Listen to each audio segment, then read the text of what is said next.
Hello students, this is a class for BA Part First.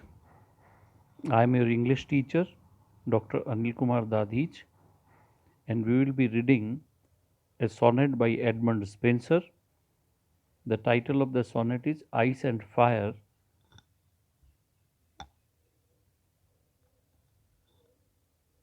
Edmund Spenser is an Elizabethan poet contemporary to Shakespeare, and he has written a series of love sonnets with the title Amority. So, Amority, a series of love sonnets, is actually he wrote this series of love sonnets to convey his love to his beloved Elizabeth Boyle. The present sonnet is 30th sonnet in the series. Sonnet is a short poem of 14 lines, you all know, because we have already done 2 or 3 sonnets. And the sonnets are actually the Shakespearean sonnet, or you can say English sonnets, are divided into 3 quatrains of 4 lines each. And in the last, there is a concluding couplet. And all the lines, all the 14 lines run in iambic pentameter.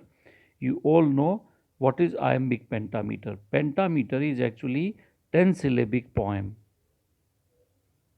10 syllabic line. And we have already discussed about what is a syllable and what is a meter, and what do we mean by penta. Penta means 5 meter, and 1 meter is actually 2 syllables, and in this manner there are 10 syllables in a line. If you still want to know more about the sonnets, so you can go to my lecture on sonnet. There you will understand it perfectly. So, the sonnet runs in iambic pentameter. Iamb is actually one stressed and one unstressed syllable in a line. So, you can say the poem runs in iambic pentameter, and there is a typical rhyme scheme of sonnet. And Spenserian rhyme scheme is different from Shakespeare's sonnets. We have already done Shakespeare's sonnets, so you must remember that in Shakespeare's sonnets, the rhyme scheme is usually AB, AB, CD, CD, EF, EF, and GG. But here it is different. The Spenserian stanzas are they run in the rhyme scheme of Spenserian stanzas run AB, AB, BC, BC, CD, CD, and EE. Thus, you can observe, you can see every stanza's last line's rhyme is continued in the next stanza's first line. Just see AB, AB. This B is continued in the second stanza, BC, BC. And this C, the last rhyme, is continued in the third stanza, CD, CD. And sometimes the couplets rhyme scheme is DD, and sometimes it is altogether different, so we can call it EE. The poet has written the sonnet.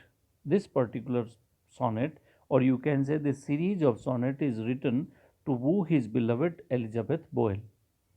The poem is based on a basic paradox. And what is the paradox? Paradox means virodhavas. So there is a basic paradox. Paradox is actually a figure of speech wherein two opposite kind of things are put together. विरोधाभासी चीजें एक साथ रखी जाती हैं. That what is the paradox in the poem? That in love, ice cold attitude of the beloved increases the attraction or the passion of the beloved for the lover, and the fiery passion of the lover which he expresses for his beloved actually dampens the beloved's response. So, this is the basic premise on which the poem is written. Let us read the poem Ice and Fire by Edmund Spenser. My love is like to ice. Like, so you can call it a simile. So, love is compared with ice. The poet says, my love is like to ice. He compares love to ice and I to fire.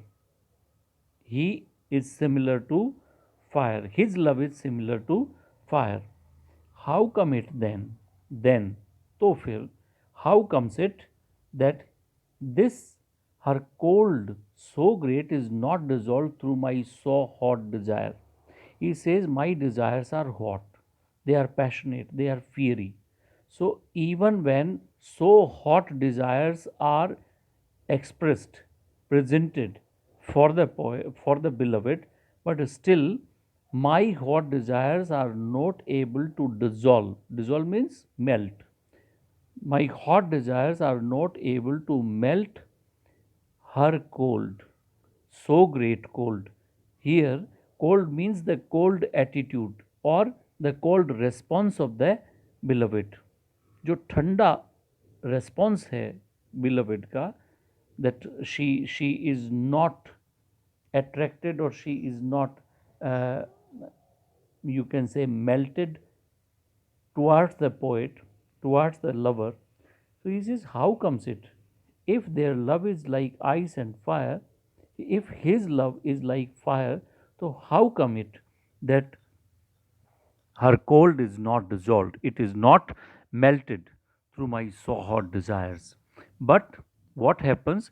Actually, harder grows the more I her entreat.